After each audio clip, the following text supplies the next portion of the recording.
Okay. So what I have in here, this is that saffron water. So I just brought up to a boil that stock. I added in the saffron and some salt, and then I just would let it steeping. So it's hard to tell because this is a dark pot, but you could kind of see, not very well, but there is a red tint to it, and that's just from the color, the water drawing out the color from that saffron. Okay. So I'm going to bring it back up to a boil, and then I'm going to add in this couscous, stir it, I'm going to cover it, and then just let it stand off of the heat for 10 minutes. Okay.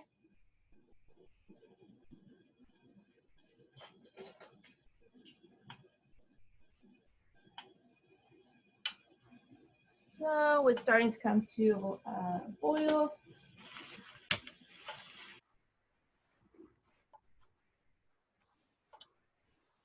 And I want it to come to a rather rapid boil. All right. Now I'm going to add in that couscous. I'm going to give it a stir. Cover.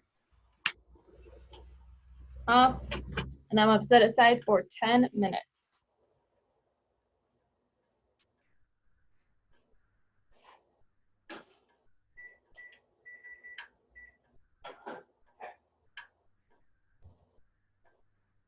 So my timer is set.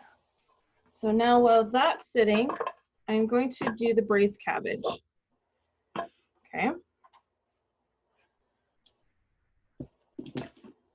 So for the braised cabbage, I'm just going to add in all of my liquid ingredients. So here I have my 1 cup of water.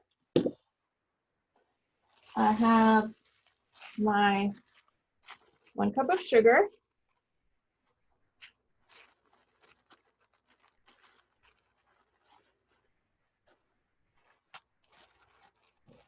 My red wine vinegar and my apple cider vinegar. Okay.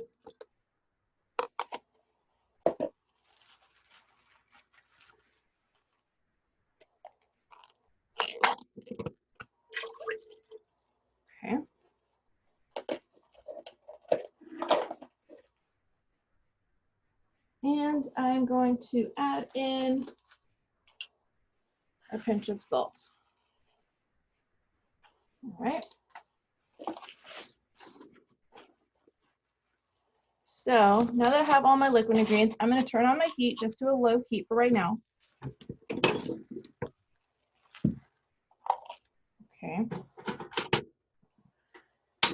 So just a low heat, just to kind of help dissolve that sugar while I cut up my cabbage here. All right, so we are working with half a head of cabbage. And the one cut that I haven't shown you guys yet is the shred. So I'm going to show you that here using that cabbage. So I'm cutting it half, and now I'm going to take out the core, just like that. Easy enough, right? Other one. Okay. So now there's a couple different ways that you can do this. If you need to cut it up into another quarter, you're more than welcome to do so. So I'll show you how to do it on here. And if it falls apart, that's okay. We can still use all this. And rocking a knife back and forth, I'm going to begin to shred. You want these to be really consistent, okay? So if you end up having them a little bit on that thicker side, just do the whole thing a little bit thinner, but I would like it to be about a julienne. Now you can peel this, it is cabbage, so you can peel them and press them down to lay them nice and flat, just to make it a little bit easier.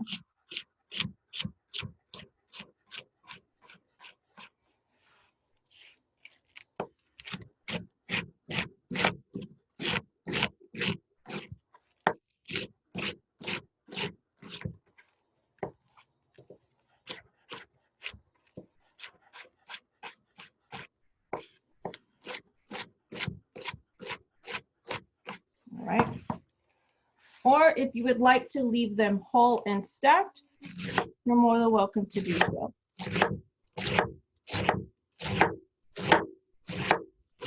Just making sure you maintain your consistency.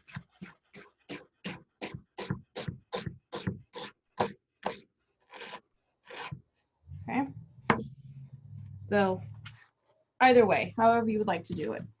If you want to leave it whole and do that, you're more than welcome to also. Just depends, whatever works easier for you. Okay.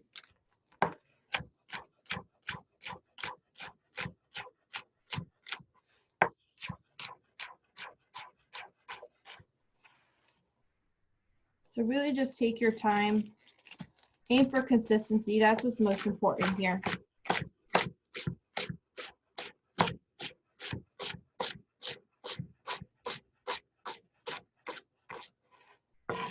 Okay.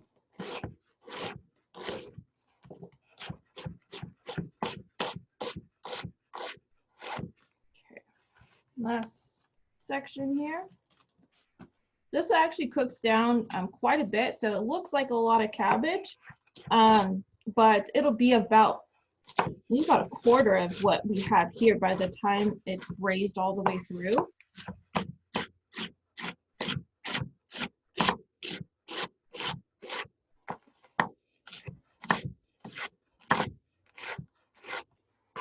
All right. Final piece here.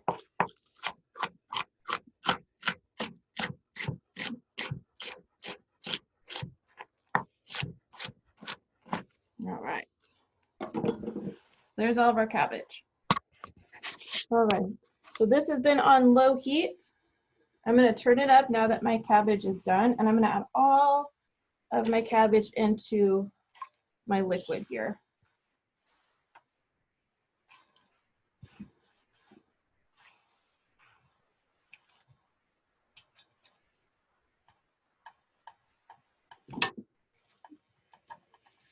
Now I'm going to bring this to a boil. I'm going to toss all of my liquid so it's nice and coated on my cabbage.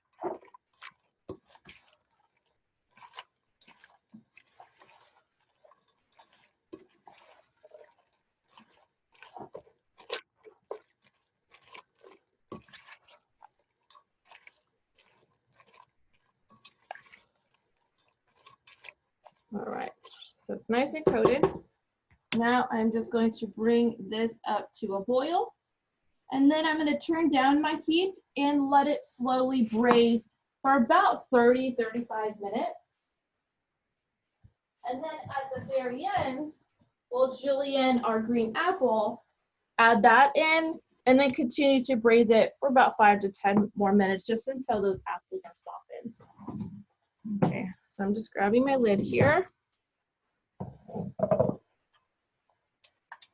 Letting that come up.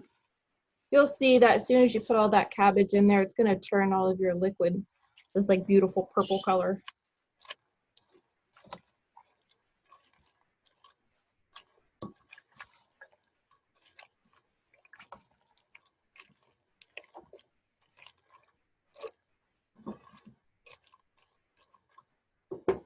All right. So just letting that, shouldn't take too much longer now, come up to a boil here. I'm just going to clean up my mess a little bit.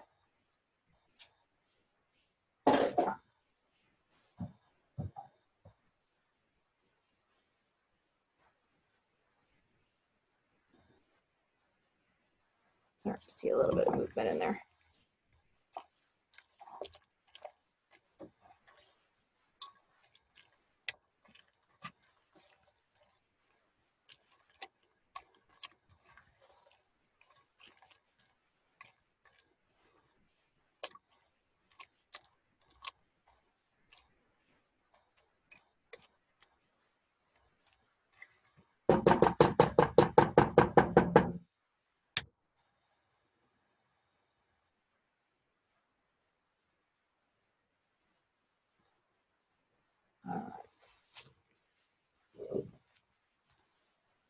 There it goes. It's starting here. It's starting to bubble.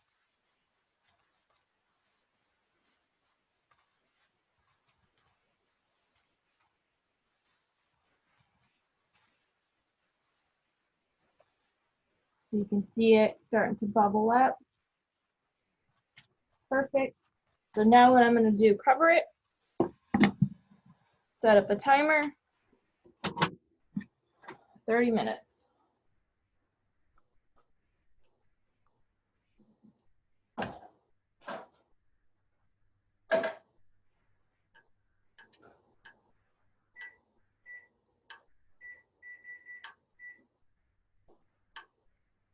All right. So I have that on my burner now. Now I'm going to start that polenta. All right, so I have my water here. Your recipe says to use 1 cup of water. Go ahead and do 2 cups. Salt it. A little bit more salt in there. This will end up needing quite a bit. All right. And I'm just gonna let that water come up to a boil real quick. My couscous is done. So while I'm waiting for that to come up to a boil, I'll bring my couscous back over.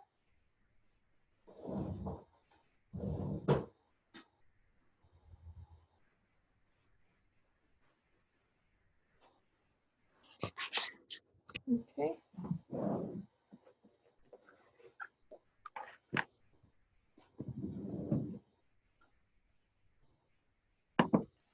So just to kind of show you, you can see those saffron threads in there.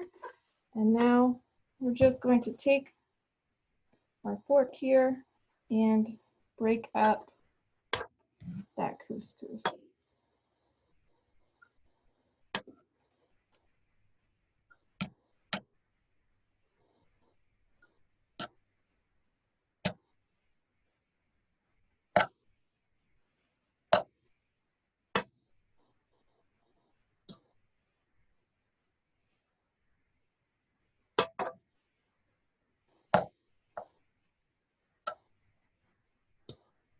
All right, I'm just breaking up those clumps in there.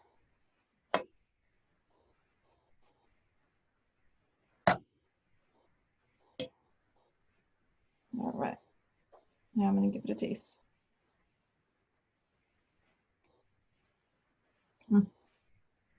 That's good. I'm gonna add a little bit more salt to it though.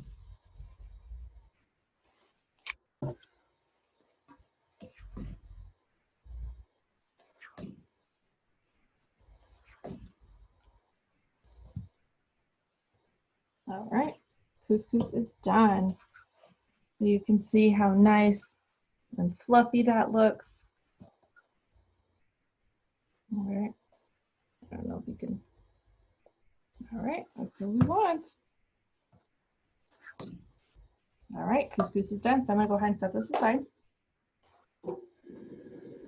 Okay.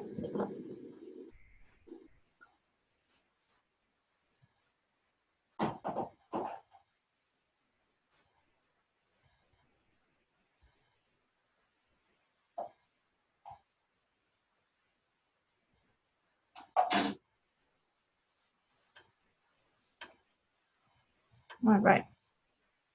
So my water here for my polenta is starting to come up to a boil. I'm gonna go ahead and grab my whisk.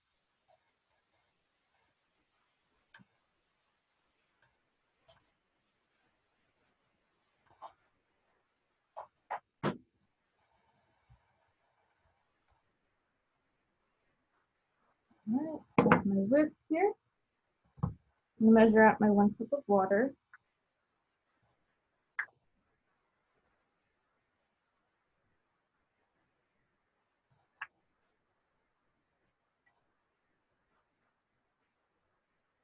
And 1 cup of milk, I'm sorry, this is 1 cup of water. All right, brought that up to a boil. I'm gonna go ahead and add in my milk now. All right, so remember I started with 2 cups of water in there, and then I'm just adding in that milk. And I'd salted that water as well. All right, so now we're gonna bring it back to a boil again, a nice rapid boil.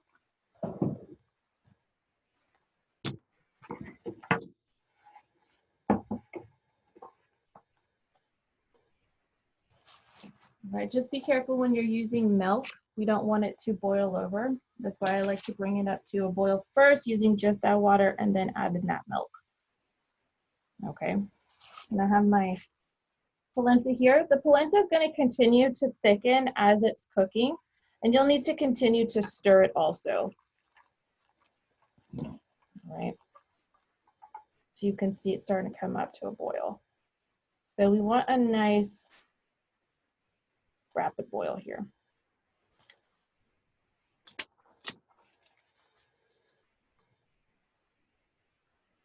Yeah, just be careful once that milk is in there.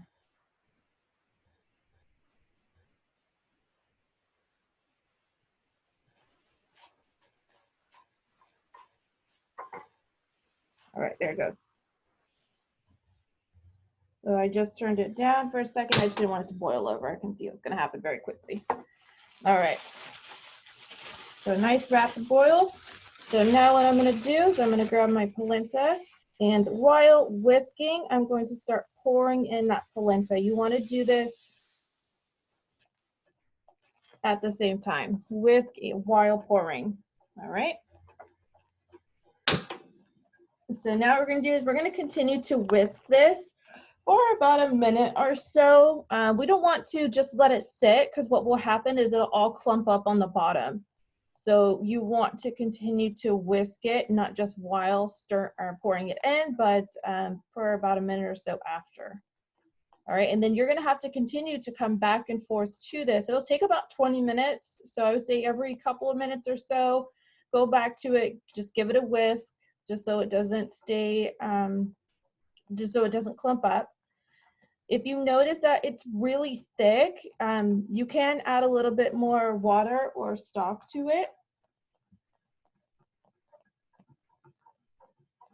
All right, so now we're okay. You can see it's gonna come up to a boil.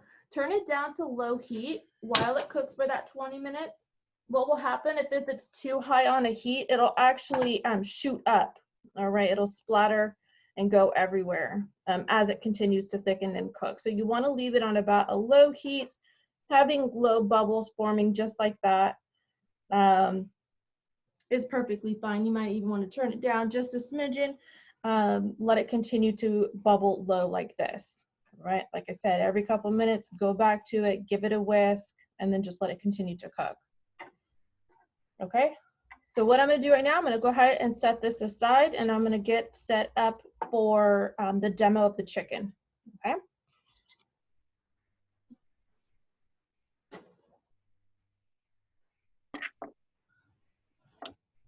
All right. So the first thing that we're going to do is I always want to examine my chicken. I just want to make sure if there's any broken bones, that I just kind of look at it, just so I know exactly what product I'm looking for. The chicken that I have here is in nice, good condition. Sometimes, depending how they are processed, you'll find that they may have broken bones or missing pieces. Maybe the wing tip, had come off during processing. So these are things that you want to know in advance. Okay, my chicken here is in nice, good condition. So the first thing that I always start with is our wings here. All right. And let me see if I can get this a little bit closer. Let me see here.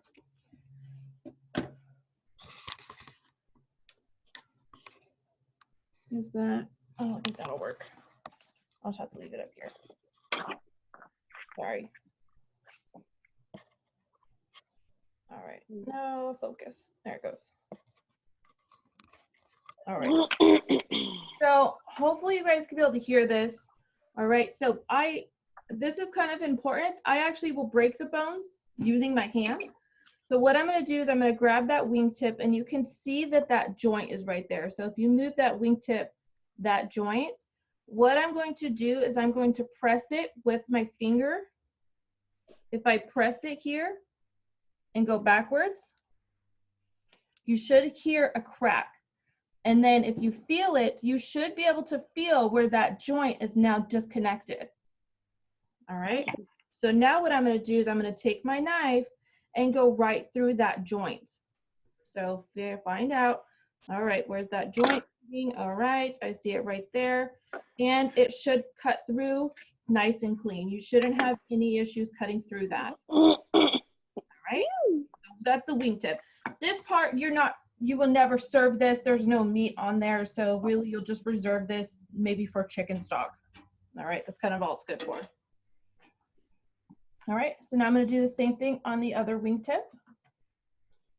I'm going to snap that joint.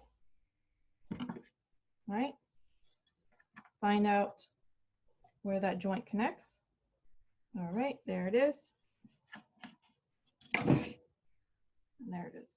Okay, there's our wingtips. So now what I'm going to do is I'm going to separate our wing here. This is our drumette, or this is our flat. I'm sorry, this is our flat here. So what I do is I'm actually going to cut through the skin first. And I find that this just helps make it a little bit easier. So I'm going to cut through that skin right there, right where that joint is going to meet. So again, find your joint. All right, move your wing around, and I'm going to bend it backwards and snap, and you can see that bone separate right there. So right there, right where I'm going to cut through. Again, you shouldn't have any issues cutting through that. If you hit a bone, you didn't cut it through those joints. All right. So that'll be good, good piece to use when you're frying up wings. All right. Now we're going to do the other side here. Again, I'm going to separate, cut through that skin. I'm going to pop it backwards. Right there. You can see it push through. And you're going to cut right through it.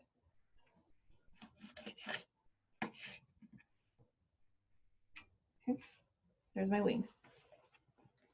All right. Now, if you were to want to utilize just the breast, you are going to separate the wings here. This is the drumettes.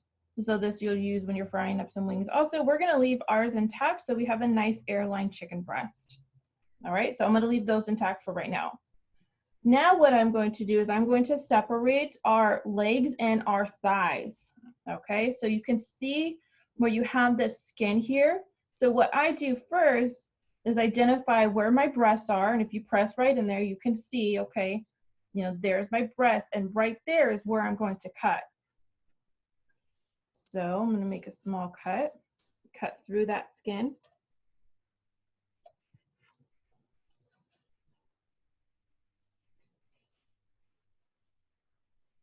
All right. So you can see what I'm doing. All I did was I cut through that skin. So that's what it looked like before. And I just cut right through there. All right. All right. So now what I'm going to do is there's this bone. If I turn the chicken on its side here, this is its backbone. And then if you follow that bone on that thigh, you're going to find that kind of joint that ends right there. So if you lift up its leg, you can feel where that joint would move. So I'm going to put my hand right here. I put my 2 fingers right on that joint, and I'm going to have my thumb on the other side of that. All right. So what I'm going to do now is I'm going to leave my fingers there, and I'm going to press through. So what you'll see in this general area is you'll see that bone pop through. So I'm going to use the pressure. I'm going to push it through, and there it is. All right, so that bone had popped through right there. There's my fingers, and there it is, and then I push through. So now you can see that bone. All right, so now I know where that joint is. So now I'm going to take my knife, and I'm going to follow it right underneath that bone. You can see that bone right there, right underneath, and there it is. So there's our leg and thigh. Okay, so I'm going to set that aside for right now. I'm going to come back to it here in a second. So now you can see There's the spine. There's no meat. All right, this is just all bone right here. All right, so we got all of that meat off. So now I'm gonna do the other side. Cut through the skin.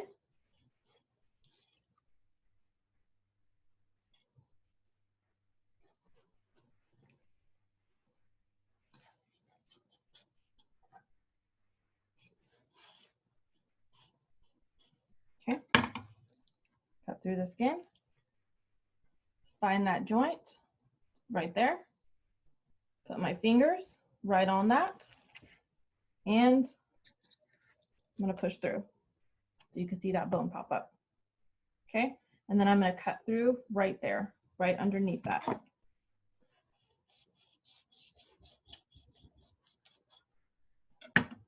All right, so now both thighs are removed. Okay, so now I'm gonna set this aside. So now I'm going to separate the thigh from that drum. All right, so there's actually a joint. So if you move your thigh and your drum, there's a joint again that's going to be right here. All right, and you can feel it. So what I'm going to do is I'm going to hold that bone and push it the opposite direction. All right, you're going to find where that joint is. All right, there it is, and then you're going to cut through.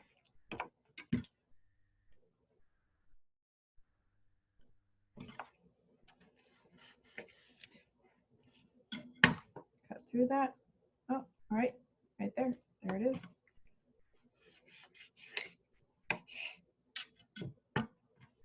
There's our drum. Now there's our thigh.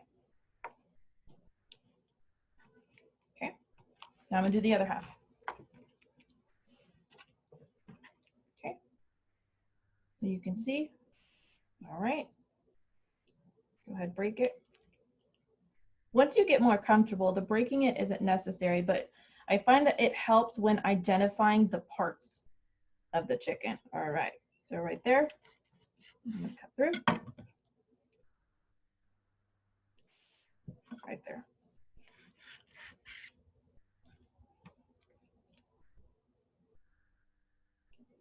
I hit a small bone right there.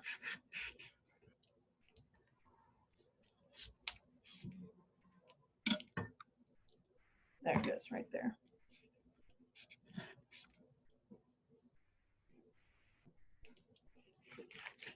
There it goes.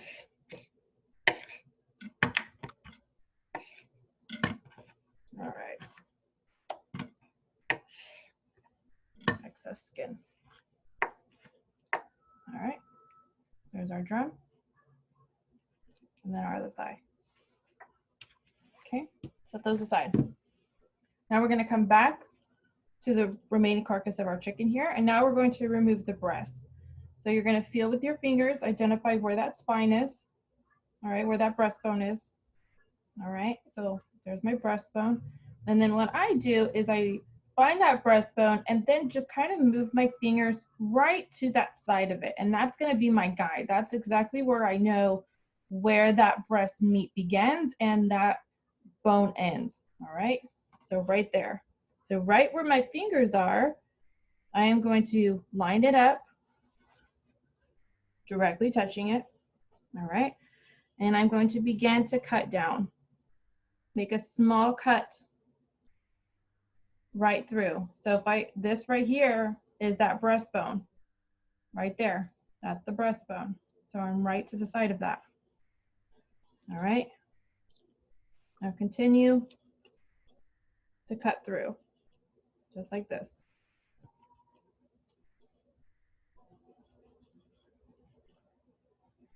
All right. So now it's still connected, but I just have it cut through right there. All right, all the way down. So now when I lift it, what I'm going to see here is this is that inside of that breastbone, and you can see it too. It's right there. Okay. So what I do is identify where that bone is, and I'm just going to make a small cut just right above it. Now I'm going to take my knife and I'm going to guide it against that bone. This is that remainder of that breastbone. All right. Move my breast here aside. And then I'm going to work my knife kind of off at an angle because that breast, that breast chest here, that bone is off on that angle. So cut it down. And then now the rest of this, I'm just going to guide my knife going against that bone the remainder of the way down. All right. So there's that bone. Now what I'm going to do is we still have that bone here intact. Identify where that bone meets.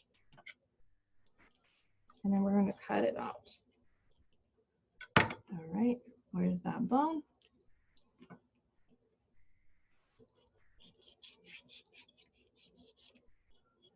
There it is. All right, so if I look at one side of here, all right, I don't have any meat on my bone, or any meat on my carcass here, and you can see it's nice and clean. There's the bones. What I have here is that airline chicken breast. That drumette is still intact to that breast, so now I have a beautiful piece that I can work with. All right, I'm gonna set that guy here aside, and now I'm gonna do the other side. All right, this is kind of where it gets a little bit tricky because it's lopsided now and it kind of wants to go off to that side, but just remember that you're in control, so you can still pull it back into its original shape, okay? So again, identify where that breastbone is, put your fingers right there on that side, knife right up against your fingers, and then just guide your knife through.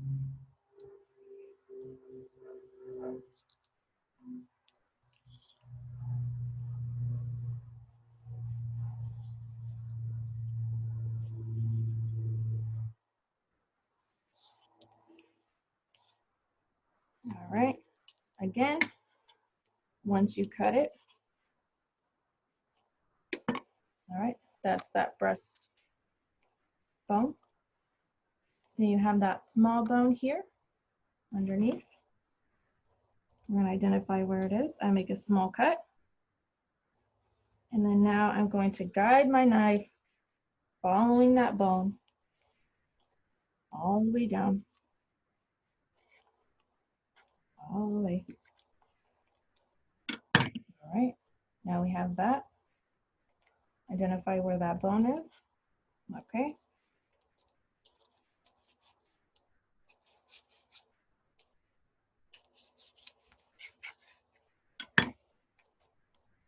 All right. And there's our carcass. Okay. You can see all of our bones, no meat. Thighs are nice and clean. And now we have a good carcass to utilize for stock. All right. And there's our other airline.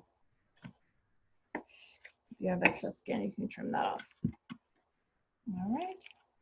So let me go ahead and wash my hands, and then I'll show you all of the parts that are broken down.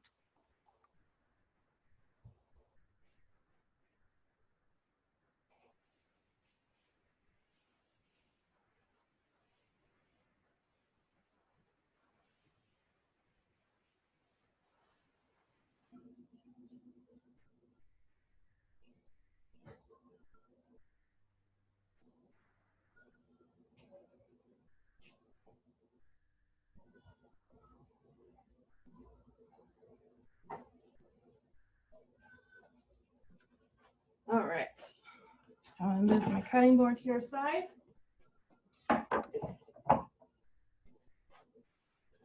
And there's all my parts. All right. I have my thighs, my drums, my airline chicken breasts, my wings, and my carcass.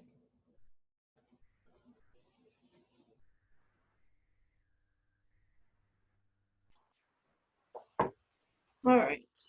So the braised cabbage has finished up.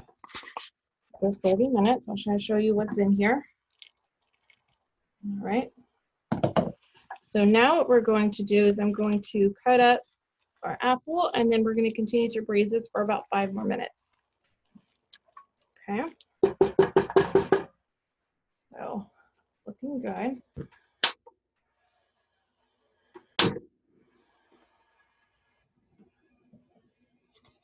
All right, over here. So now what I'm going to do is I'm going to cut this apple in half, quarter it, cut out that core.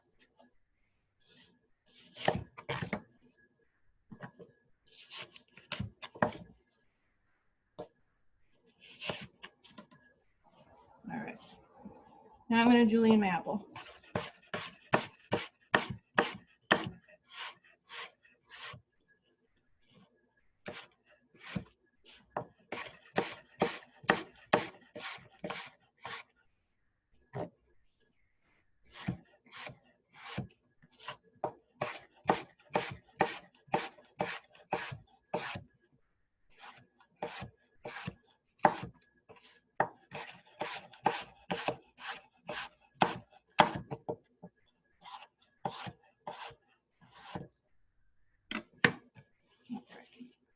Apple's going to go right in.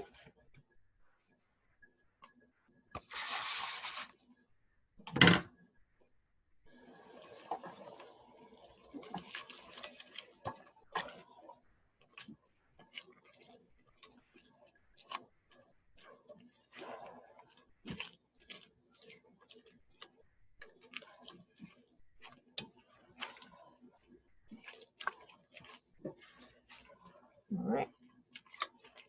Now we're going to let that go 5 more minutes. And then we're done. All right, so while that continues, I'll show you how to finish up your polenta.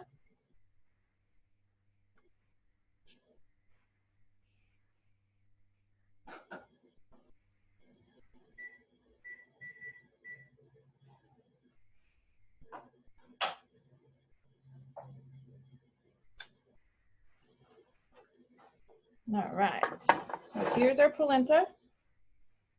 All right, for this one, we want our heat to be low. All right, so you can see how nice and creamy it is. It's been about 20 minutes simmering, nice creamy. And you can finish polenta really however you would like. I like to keep it simple and just do Parmesan cheese and some butter.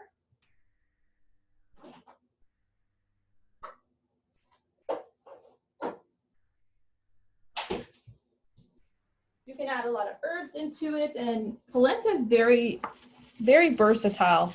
Now, what I recommend you guys doing is if you're not planning on eating this right away, go ahead and cool it on something flat like a sheet tray, and then it'll cool and it actually solidifies.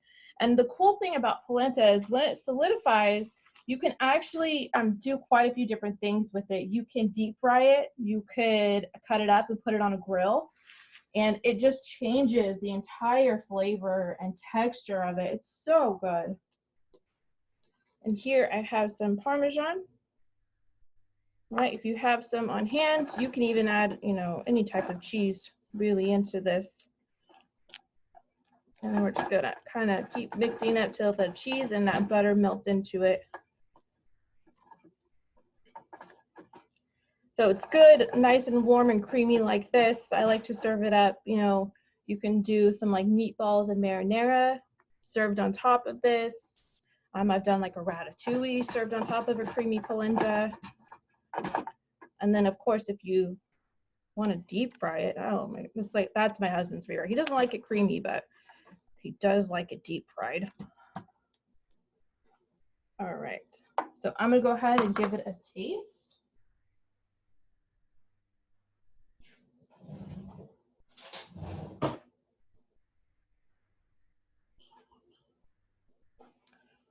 Always taste.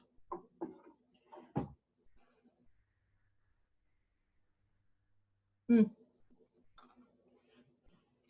little bit more salt, a little bit more cheese.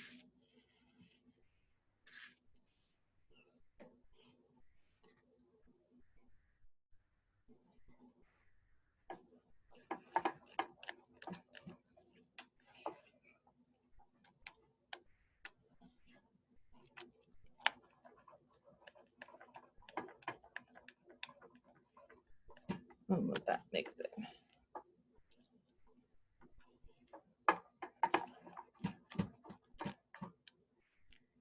So yours should be nice and creamy like that. As long as you keep whisking it, you really shouldn't have any issues of it lumping. Just keep giving it a stir and it should be good.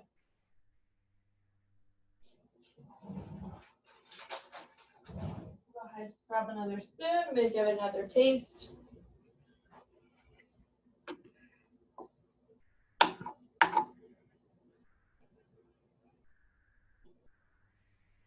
Oh, that's so good.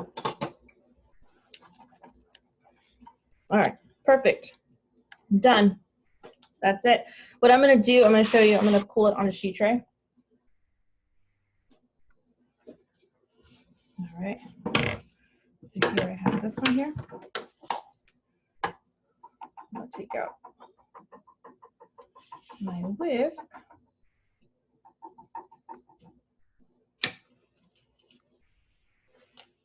Okay. I'm going to pour it on here.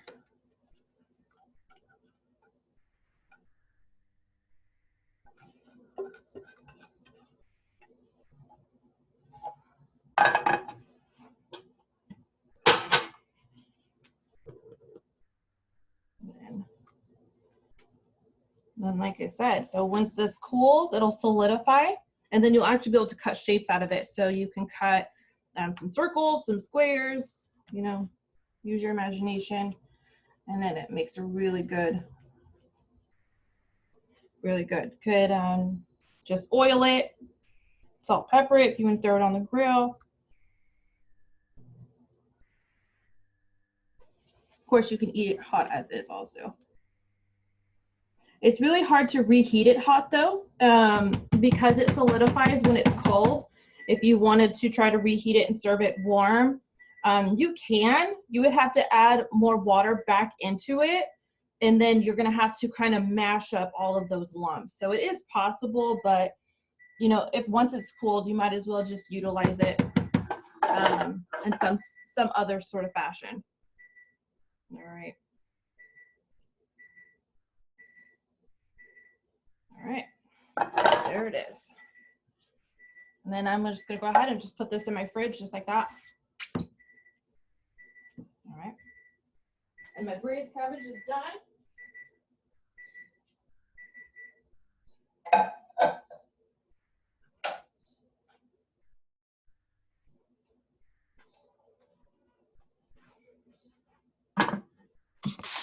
Braised cabbage. It's ready.